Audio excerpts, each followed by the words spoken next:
मेरे प्रिय भाई और बहनों, मत्ती के सुसमाचार की अध्याय 5 में उसके वाक्य 43 और 44 में प्रभु यीशु हमें एक सुंदर वचन देते हैं।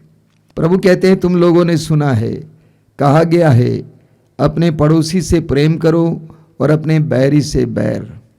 परंतु मैं तुमसे कहता हूँ, अपने शत्रुओं से प्रेम करो और जो तुम पर अत्याचार करते हैं उनके लिए प्रार्थना करो। प्रभु कहते हैं, परंतु मैं तुमसे कहता हूं, अपने शत्रुओं से प्रेम करो और जो तुम पर अत्याचार करते हैं उनके लिए प्रार्थना करो। प्रभु कहते हैं, अपने शत्रुओं से प्यार करो और जो तुम पर अत्याचार करते हैं उनके लिए प्रार्थना करो। कई साल पहले की बात है, मैं बनारस में गंगा घाट के किनारे हमारी संस्था की एक शाखा है, वहाँ पर रह रहा था। करीब 1.5 साल तक वहाँ पर रहा।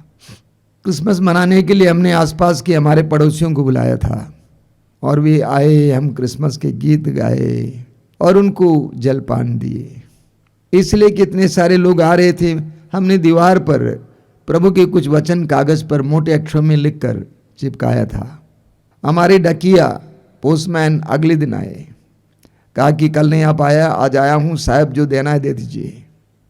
तो मैंने उनको नीचे बैठाया और ऊपर की मंजिल में चाय लेने के लिए गया था। तब तक वो भाई चारों ओर घूमकर एक एक वचन को पढ़ रहे थे।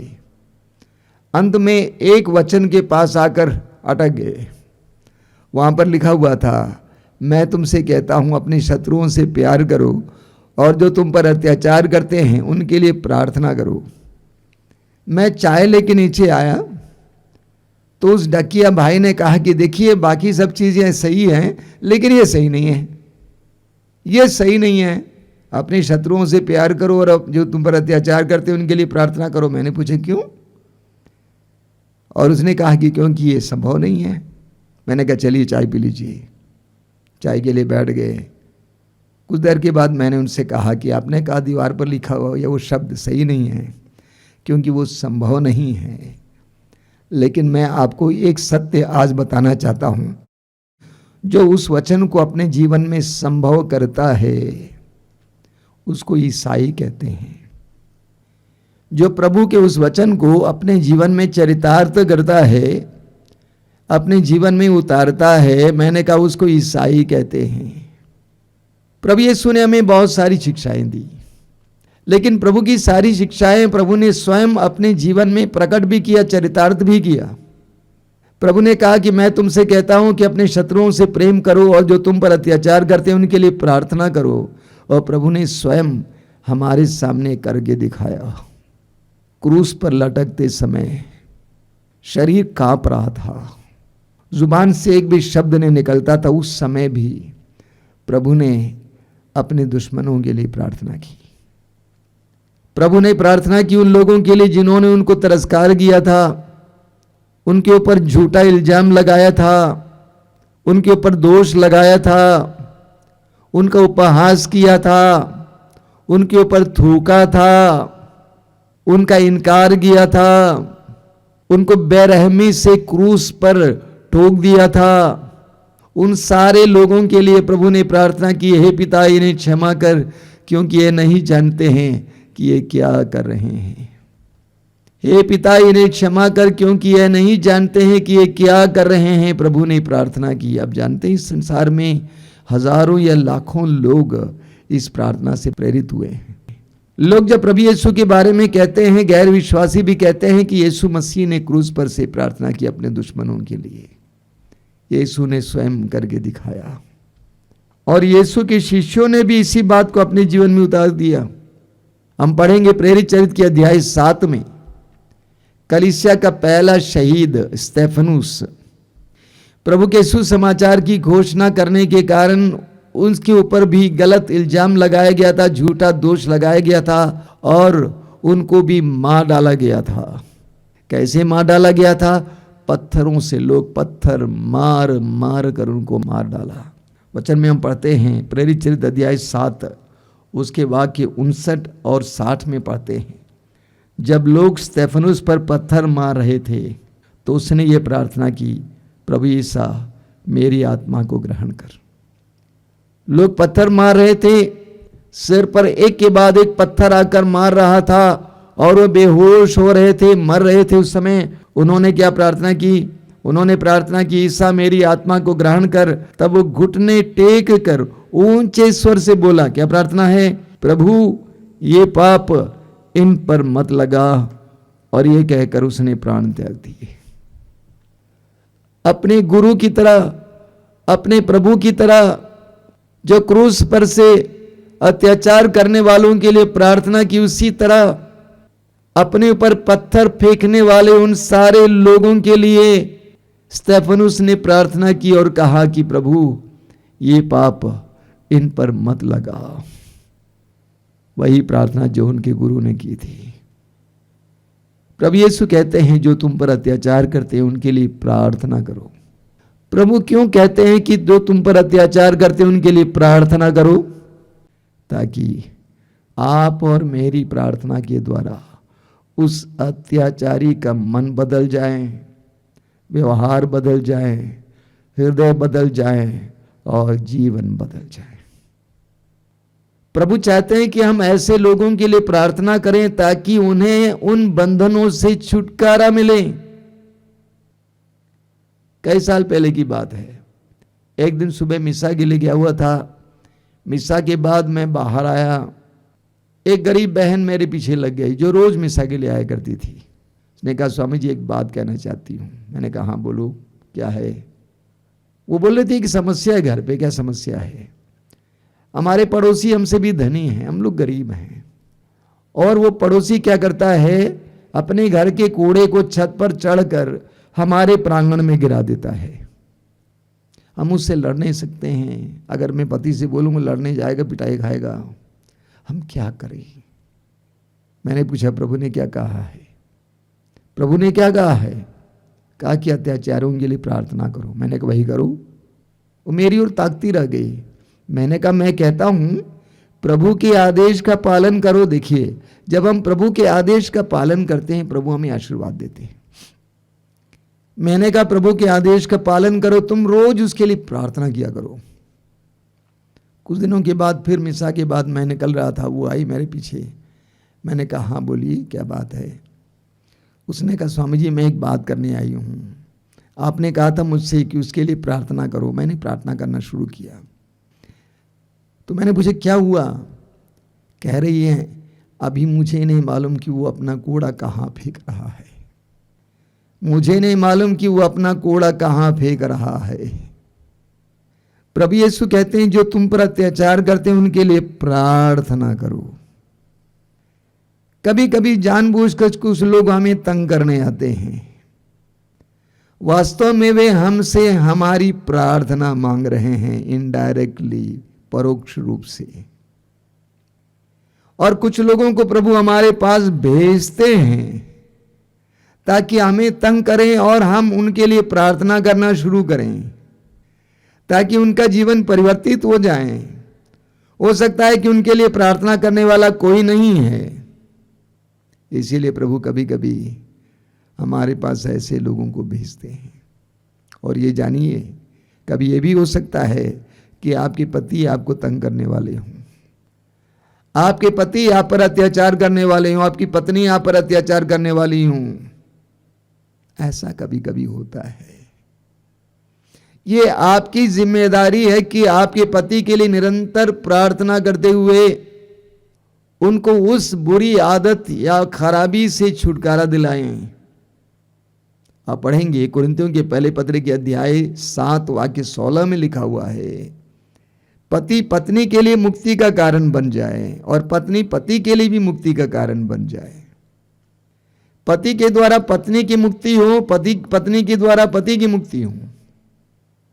इतना ही नहीं, कभी कभी प्रभु हमारे जीवन में ऐसे लोगों को तंग करने के लिए भेजते हैं ताकि हम प्रार्थना में बढ़ सकें। सभी लोग कान खोलकर सुनिएगा, विशेष करके जो प्रभु का काम करने वाले हैं। अगर आप प्रभु का काम करने के लिए निकले हैं तो समझ लीजिए कि आपके जीवन में कोई ना कोई दुख लाएगा ही। इसीलिए प्रवक्ता ग्रंथ के अध्याय 2 में वचन कहता है, पुत्र यदि तुम प्रभु की सेवा करना चाहते हो तो विपत्ति का सामना करने को तैयार हो जाओ। यदि तुम प्रभु की सेवा करना चाहते हो तो तुम विपत्ति का सामना करने को तैयार हो जाओ।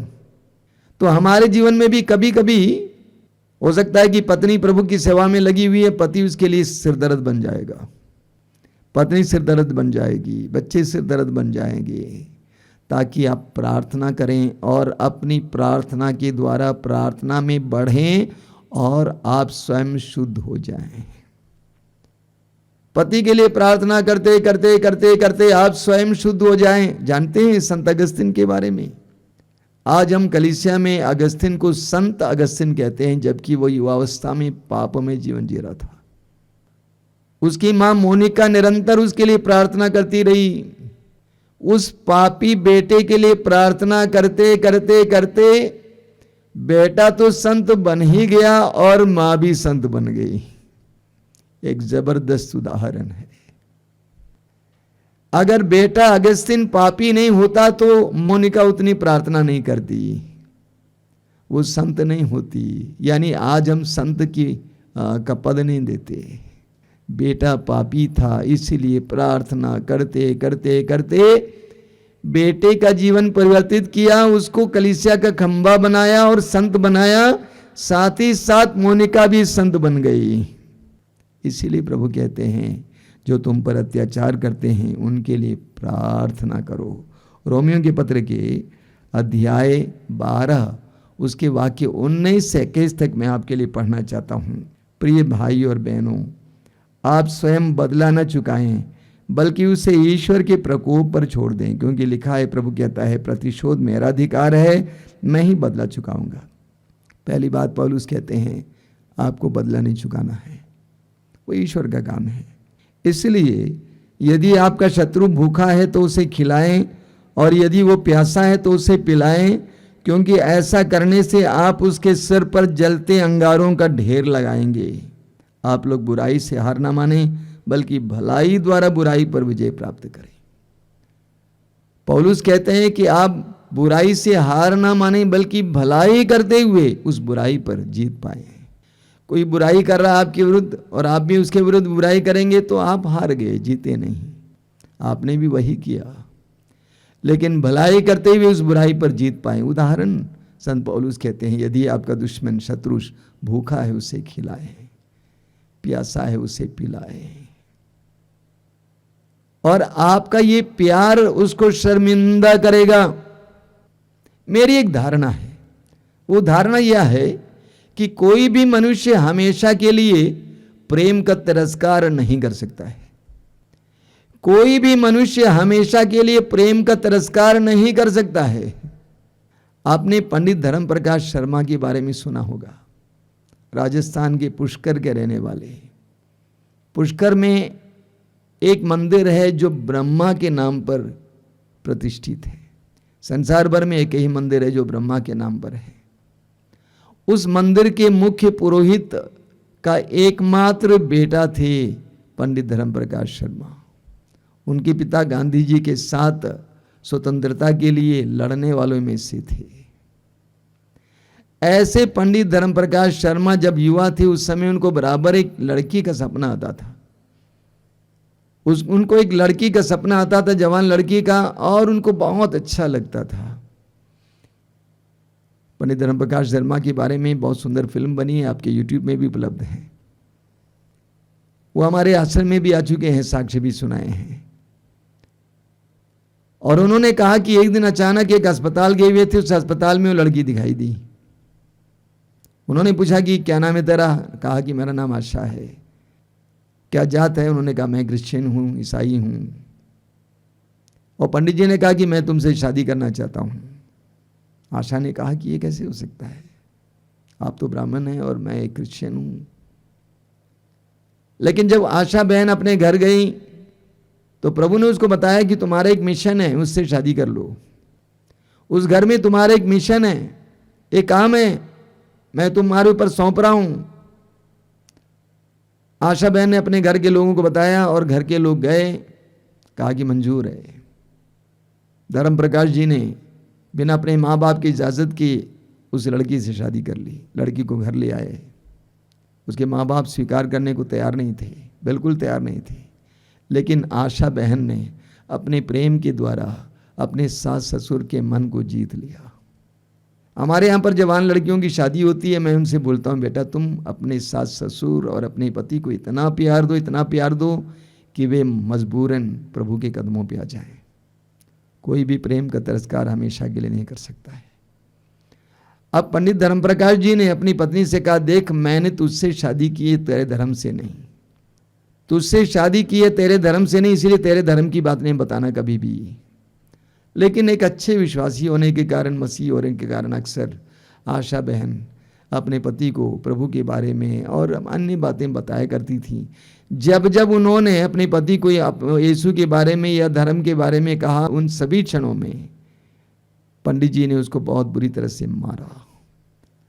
लेकिन पंडित जी अपने साक्ष्य में रोते हुए बोलते हैं, मैंने अपनी पत्नी को कई बार मारा, लेकिन मैंने ये भी देखा कि पत्नी मार खाने के बाद मेरे सामने रूठती नहीं थी, बल्कि अपने कमरे में चली जाती थी, घुटना टेकर हाथ पसार कर प्रार्थना करती थी। अंत में पंडित जी कहते हैं कि मैं अपने को रोक नहीं पाया। मैंने सोचा मेरी पत्नी जिसको मैं इतना सता रहा हूं, इतना मुझे प्यार करती है, तो उसका प्रभु कितना प्यारा होगा। पंडित जी यीशु का दीवाना हो गया, बाइबल पढ़ना शुरू किए, बपतिस्मा ग्रहण किए, एक मसीही बन गए, जबकि उनको बहुत बड़ा बड़ा पद प्राप्त था, सब कुछ त्याग दिए। पौलुस कहते हैं, यदि आपका शत्रु भूखा है उसे खिलाएं, प्यासा है उसे पिलाएं। यानी उनके प्रति इतना प्रेम दिखाओ कि प्रेम में मजबूर होकर वो तुम्हें प्रेम करना शुरू करें, प्रभु को प्रेम करना शुरू करें, उसका मन बदल जाए, जीवन बदल जाए। हम पढ़ते हैं पेतरुस का पहला पत्र अध्याय 3 वाक्य 9 में पेतरुस क्या कहते हैं? पेतरुस कहते हैं, पेतरुस का पहला पत्र अध्याय 3 वाक्य 9, आप बुराई के बदले बुराई ना करें और गाली के बदले गाली नहीं बल्कि आशीर्वाद दें। आप बुराई के बदले बुराई ना करें और गाली के बदले गाली नहीं बल्कि आशीर्वाद दें। आप यही करने बुलाए गए हैं जिससे आप विरासत के रूप में आशीर्वाद प्राप्त करें। पेतरुस कहते हैं कि आप आशीर्वाद प्राप्त करने के लिए बुलाए गए हैं।